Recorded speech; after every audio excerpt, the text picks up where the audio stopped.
Hey YouTube, how's everyone doing? So I'd like to start off this video by first saying happy MLK Day to everyone. And in today's video, I'm basically going to talk about my experiences with racism.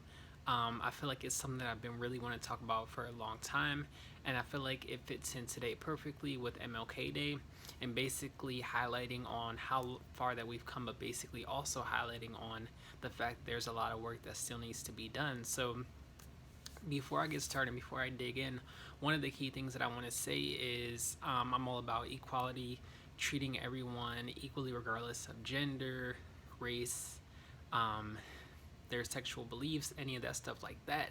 But one of the things that I also want to say is that I have experienced racism in my lifetime, and this is something that typically, being a minority and being a person of color, I'm kind of on the lookout for, but I'm not all the time like saying, okay, I'm going to receive racism, but it's something that can be on the guard about. And typically, when I do receive racism, it isn't something that I quickly jump to the conclusion to unless it is blatant. So it usually takes me a while, and I say, okay, like let me watch and see what happens. But, anyways, I'm gonna go ahead and get into some of my stories about racism that I've experienced. So, story number one, this happened when I was in college. I was probably a junior, and it was me and my friend, right? So we were both getting pizza at a pizza shop, and my friend ordered his meal, and then for me, I was next in line. I went ahead and ordered my meal, so I ordered like a small pizza and like order hot wings, and I gave the lady at the register my card, and she takes my card, swipes it. Right now, before she gives me my card back, she kind of looks at it, and then she tosses the card across the counter. And I mean, some people will like put the card down and lay it down on the counter, but this was something different.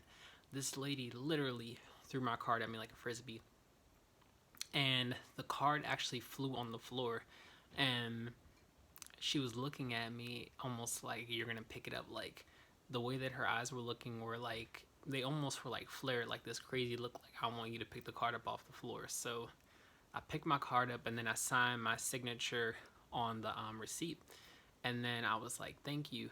And she like looks at me, she's like, mm-hmm, and almost like looking like, yeah, that's right. So I'm just like, wow, almost like in shock. So I sat back down, told my friend about it, and I'm like, hey, did she throw your card at you when you had gotten your order? And he looks at me and he's like, nah, that didn't happen. So I'm just like, whoa. So what I did was I watched the other people come in. Now mind you, I'm the only person who's a minority that's in there, someone of color, an African American male. So I'm basically a majority white area. Now other people go in, get their orders in. She takes their cards. She does not throw the card back at any single one of those people, right? So all those people, they basically got their card either put in their hand or, laid on the counter, and they were able to pick it up, but no one had their card thrown at them. So I'm just like, wow. So got my meal, ate it, was delicious, and I just had this idea that came in my head. And I'm like, all right, so I get back up, right? Go to the register, and I'm like, hey, could I have some mozzarella sticks to go? And she's like, yeah, sure. I get my card out of my wallet, and when she's like, your total is so and so, I take the card and I throw it at her across the counter. And my friend is like sitting in the background, like he's like trying not to laugh, like trying not to show his reaction, and she's just looking at me like, this motherfucker just threw his card at me. And I'm looking at her like, yeah, it doesn't feel good if it's done to you. So she picks the card up, swipes it, and she's like, your food will be right out. I stood in front of the counter just so I could watch her make my food, just to see that she wouldn't do anything to it. So she makes the food and everything, and she's finishes it, she hands it to me, and she's like, have a nice day. And I'm like, thank you, have a nice day as well. And in that instance, I just wanted her to know what that felt like. I wanted her to know the sting that I felt when she did that to me. I wanted her to know how bad it felt. And I'm pretty sure that she learned, like, okay, that wasn't right, and I won't do that again. So something for me is, if I ever experience racism, I always want it to be, something constructive where the person can learn from it, where they can say, okay, that wasn't right. So after that, I basically left the store. My friend was like, damn, Ronnie did that. I'm like, yeah, man, that wasn't right. I wanted to know how I felt. So that was that story. Crazy, but I do look back at it, and I'm glad that I reacted in the way that I did. I don't feel any regrets, so that's good. Story number two. This happened in Colorado. Now, this story kind of falls into the line of racial profiling, but basically, I was in Colorado. It was me and my roommate at the time. We were both volunteering in Arizona. And basically, we were in this bookstore and we both came in. My friend went to one area of the bookstore and I went to like the thriller and mystery book section. And there was like this young girl, maybe like in her, I would say probably 19, 20. And at the time, I was like, this is 2 years ago. So I was like maybe 21. I'm like 24 now. And I go in the bookstore. We both go our separate ways. And this girl, automatically, as soon as I walk into the bookstore, I go to the area of the books and she's like following me full fledged. And it's almost like, when someone's trying to act like they're organizing or they're doing inventory, but I'm like, okay, let me test it out. So you're doing inventory over there right now. Like I used to work in a lot of places. There's no way possible that if I walk to another area that you can be doing inventory in that area too. So I'm like, okay, I look at her and I go to another area. Oh, she pops up in that other area as well. So then I'm like, okay, let me try one more time. Like maybe it can't be a coincidence. So then I go to another area and she's there again. So at this point, I'm just like, wow, like this is extremely blatant. So I just look at her and I stop. And the same way that I'm looking at the camera right now, I just take a look at her and my eyes, I'm full-fledged staring at her. And I'm like, do you need something? Like, I noticed that you're following me around. She's like, oh, no, I'm just doing inventory. And I'm like, really? You're doing inventory in 3 different spots in under 30 seconds? And she freezes up and she's just like, wow. Like, and I'm just like, I look at her, I'm like, have a nice day. And her face flushes. I'm like, wow, like you just lost a customer. Like I was trying to see what kind of books you had, And I ended up texting my roommate and I'm like, hey, I'm going to be in another store and we met up later. But I'm just like, dang, like clearly racial profiling. There were other people in that store. I was the only African American person in that store. There were other people of all ages. I was the only person that was being followed and being tailed. So I'm just like, wow. So that's another story. And in that situation as well, I was once again glad with my reaction. I felt like there was something constructive for it on her end. She was probably would think like, dang, he was able to realize what I was doing.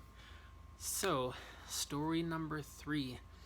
This happened to me and one of my roommates back in college. And basically this involves a Samba figurine. So basically, if you guys don't know what a Samba figurine is, it's kind of like, it's an African figurine. It goes back to like slavery era where there's like an African little boy and he's dressed up in like traditional African clothing, typically like red or yellow, and he's like playing a drum. The figurine is very exaggerated between like the nose and the lips, and it's like extremely black.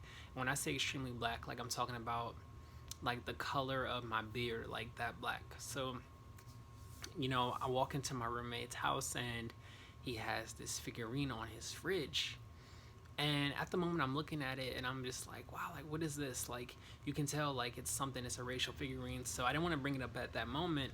But when we got back to our dorm room, I'm like, hey, like what's up with that figurine like on the fridge? And he's like, oh yeah, that's my mom's. And he's like, my mom loves that. And he's like, it's hilarious and like it really makes her laugh. And I'm like, hold up, pause. I'm like, hilarious and really makes her laugh. And I'm like, what is funny about that figurine? And he's like, I don't know, it's just funny. And I'm like, why is it funny? And he couldn't exactly explain or go into detail as to why it was funny. So I'm just like, asking him like, is it because it's black? Is it because like the way the lips are exaggerated? And he's just like, no, man. I'm like, then what makes it funny? I'm like, really like trying to get down to the core of it. And you can see like he's turning red, he's getting uncomfortable, and like eventually I just told him, I'm like, man, that's extremely messed up, like it's extremely offensive. That figurine is racial in itself, and I went ahead and described and explained all the different features and as to why it's racist. And he was telling me that his mom has always had it, like he grew up with it. And then I went and told him like, of course you would not know that it is racist if you've grown up with that. You wouldn't see anything being wrong with it. But from someone who is African American, I'm letting you know that that is racist. And he was telling me like, if you had like a little Irish gnome in your yard, I wouldn't call that racist. Or if you had a Mexican statue, and I'm like, the thing is like you would not know because you grew up with it and you wouldn't see it that way.